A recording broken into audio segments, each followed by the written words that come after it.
Hi, Goggy back again, and this time we would talk about whether mindfulness apps on our phones really make us mindful or not. Have you ever opened a meditation app with the heroic intention of finding inner peace, only to hear a serene voice whisper, "Find a quiet place," and immediately snort laugh because your house sounds like a railway station having an argument with a pressure cooker? Welcome to Digital Mindfulness for Desi Brains, where the promise of calm arrives through an app, and the reality is a family group chat that behaves like a live news channel with added emojis.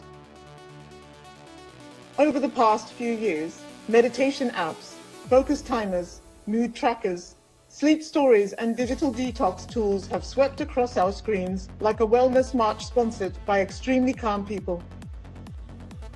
To be fair, some of these tools are genuinely useful. A breathing exercise can steady your nerves. A notification blocker can rescue your attention. A sleep story can bully your racing thoughts into going to bed. Technology, when it behaves, can help.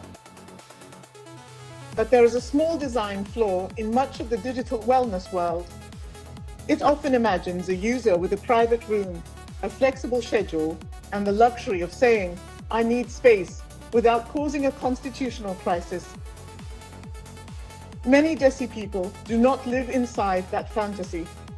We live in homes where your phone is not merely a phone. It is your family notice board, cinema, banking branch, document folder, religious calendar, and emergency hotline. It is also, somehow, the place where your cousin shares 47 motivational forwards before breakfast. Then comes the emotional complication. In many Desi households, being unavailable can feel less like self-care and more like a moral offense. Miss a parent's call and it becomes a family symposium. Leave a relative on read and you may be accused of having changed after buying earphones. So when a wellness app says, "Set boundaries," we nod politely while thinking, "With my screen, maybe." With the entire social ecosystem attached to it, let us discuss. There is also a misunderstanding. App-based meditation often presents mindfulness as if it were a fresh invention, a premium feature, or a subscription that arrived with Silicon Valley branding. Yet many Desi cultures have practiced forms of grounded attention for generations. For some, it is namaz performed with presence. For others, Simran, Yap, Path, or the stillness after Atai. It can be sipping chai without doom scrolling. It can be listening to an old song while chopping onions. It can be a grandmother in the kitchen, moving with such quiet concentration that she appears to be conducting an invisible orchestra. The point is not that technology is useless. The point is that it often arrives with a very narrow imagination of what peace looks like. For many of us, mindfulness is not a pristine mountain view. It is surviving a loud household with grace, humor, and one functioning charger. So how do we practice digital mindfulness in real life?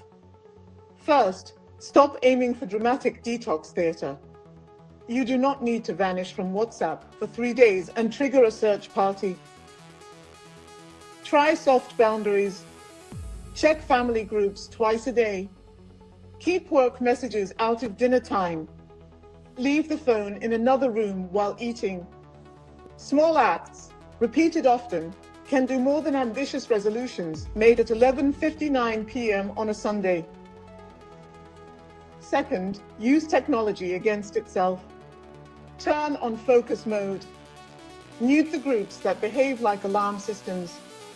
Disable read receipts if they make your soul sweat. Put up timers on Instagram, YouTube Shorts, and the endless scroll machine that steals 10 minutes and returns a migraine. Third, make your boundaries visible.